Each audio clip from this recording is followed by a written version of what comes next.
Hi friends, welcome to Do Food channel. பச்சை பயிறு நம்ம உடம்புக்கு ரொம்பவே ஆரோக்கியமானது. ஸோ அதை யூஸ் பண்ணி இன்றைக்கி நம்ம பச்சை பயிறு கறி எப்படி பண்ணலான்னு தான் ஃப்ரெண்ட்ஸ் பார்க்க போகிறோம். இது ரொம்ப ஈஸியாக பண்ணிடலாம், ரொம்ப டேஸ்ட்டாக இருக்கும். ஸோ வாங்க இந்த பச்சை பயிறு கறி எப்படி பண்ணலான்னு பார்க்கலாம். இந்த கறி பண்ணுறதுக்கு நான் 1 கப் அளவுக்கு சிறு பயிரை நல்லா கழுவி குக்கரில் மாற்றி எடுத்துக்கிட்டேன். இப்போ அது கூட கொஞ்சமாக உப்பு சேர்த்துடலாம். அது கூடவே 1 கப் அளவுக்கு தண்ணி சேர்த்துக்கோங்க, அது வேக வைக்கிறதுக்கு. இப்போ இதை நல்லா மிக்ஸ் பண்ணிக்கோங்க. மிக்ஸ் பண்ணிவிட்டு குக்கரை க்ளோஸ் பண்ணிவிட்டு மீடியம் ஃப்ளேமில் வச்சு இது ஒரு 3 விசில் வர வரைக்கும் நல்லா சிறுபயிரை வேக வைக்கலாம். இப்போது ரெடி ஆகிருக்கும். நல்லா கேஸ்லாம் போனதுக்கப்புறம் இதை ஓப்பன் பண்ணி பார்த்துடலாம். பாருங்கள், இந்த அளவுக்கு சிறுபயிர் வெந்தால் போதும், ரொம்ப குழையணும்னு வேண்டாம், இந்த மாதிரி வெந்தால் போதும். இப்போ இதை ஒரு பாத்திரத்துக்கு மாற்றி எடுத்து வச்சுக்கோங்க. இப்போ ஒரு மசாலா பேஸ்ட் அரைச்சி எடுத்துக்கணும். அதுக்கு மிக்சர் ஜாரில் 3 டேபிள் ஸ்பூன் தேங்காய் சேர்த்துக்கோங்க. அது கூடவே ஒரு சின்ன சைஸ் தக்காளி இந்த மாதிரி பொடியை நறுக்கி சேர்த்துக்கோங்க. இப்போ கொஞ்சமாக தண்ணி சேர்த்துட்டு இந்த மாதிரி நல்லா ஃபைன் பேஸ்ட்டாக அரைச்சி எடுத்து வச்சுக்கோங்க. இப்போ ஒரு கடாயில் 4 டேபிள் ஸ்பூன் எண்ணெய் சேர்த்துட்டு எண்ணெய் நல்லா சூடானதும் அதில் ஒரு துண்டு பட்டை, 3 கிராம்பு, கொஞ்சமாக நல்ல மிளகுல சேர்த்துடலாம்.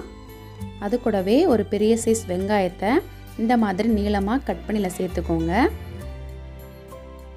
காரத்துக்காக 3 பச்சை மிளகாய் இந்த மாதிரி நறுக்கி சேர்த்துக்கோங்க. சேர்த்துட்டு இதை நல்லா வதக்கி விடுங்க.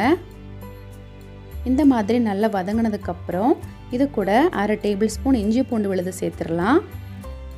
சேர்த்துட்டு நல்லா வதக்கி விடுங்க.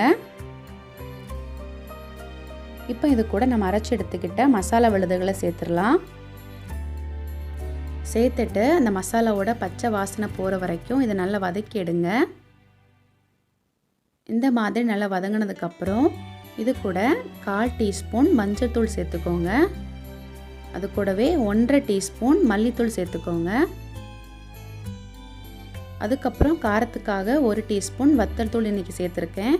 நம்ம ஏற்கனவே காரத்துக்காக பச்சை மிளகாய் சேர்த்துருக்கோம். ஸோ உங்கள் காரத்துக்கு தகுந்தபடி அதை அட்ஜஸ்ட் பண்ணிக்கோங்க. எல்லாத்தையும் சேர்த்துட்டு இதை நல்லா கலந்து விடுங்க. இந்த மாதிரி நல்லா மிக்ஸ் பண்ணதுக்கப்புறம் இது கூட நம்ம வேக வச்சு எடுத்துக்கிட்ட பச்சை பயிறு எல்லாத்தையும் சேர்த்துடலாம். இப்போ பச்சை பயிர் எல்லாம் ஆட் பண்ணியாச்சு. அது கூட தேவையான அளவு தண்ணி சேர்த்துடலாம். உங்களுக்கு கிரேவி கட்டியாக வேணும் அப்படின்னா நீங்கள் கொஞ்சமாக தண்ணி ஊற்றினா போதும். நான் இன்றைக்கி கரெக்டாக 1 கப் அளவுக்கு தண்ணி சேர்த்துருக்கேன். இப்போ இது கூட கொஞ்சமாக உப்பு சேர்த்துடலாம். உப்பு சேர்த்துட்டு இது நல்லா கலந்து விடுங்க.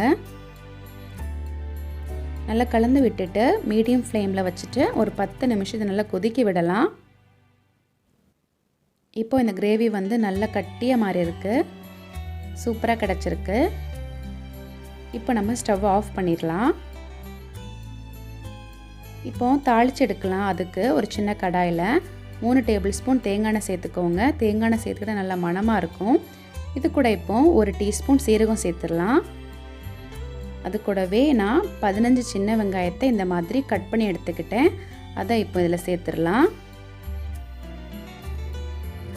நல்லா ப்ரௌன் கலர் ஆகிற வரைக்கும் இதை நல்லா வதக்கி எடுங்க. இந்த மாதிரி நல்லா வதங்கினதுக்கப்புறம் 3 காஞ்ச வத்தலை இந்த மாதிரி நறுக்கி சேர்த்துக்கோங்க. அது கூடவே ஒரு கொத்து கருவேப்பிலையும் சேர்த்துடலாம். சேர்த்துட்டு இதை நல்லா கலந்து விடுங்க. இப்போ லாஸ்ட்டாக கொஞ்சமாக பெருங்காயத்தூள் சேர்த்துடலாம். நல்லா மிக்ஸ் பண்ணிவிட்டு ஸ்டவ் ஆஃப் பண்ணிடுங்க. இப்போது இந்த கறியில் தாளித்து எடுத்தது எல்லாத்தையும் இதில் சேர்த்துக்கோங்க. சேர்த்துட்டு ஒரு பவுலுக்கு மாற்றி எடுத்துக்கோங்க. அவ்வளோதான் ஃப்ரெண்ட்ஸ், ரெடி ஆயாச்சு. ரொம்பவே ஹெல்தியான பச்சை பயிறு கறி. இது இட்லி, தோசை, சப்பாத்தி, சாதம் எல்லாத்துக்குமே சூப்பராக இருக்கும். கண்டிப்பாக ட்ரை பண்ணி பாருங்கள். இந்த வீடியோ உங்களுக்கு பிடிச்சிருந்தா கண்டிப்பாக லைக் பண்ணுங்கள், ஷேர் பண்ணுங்கள்.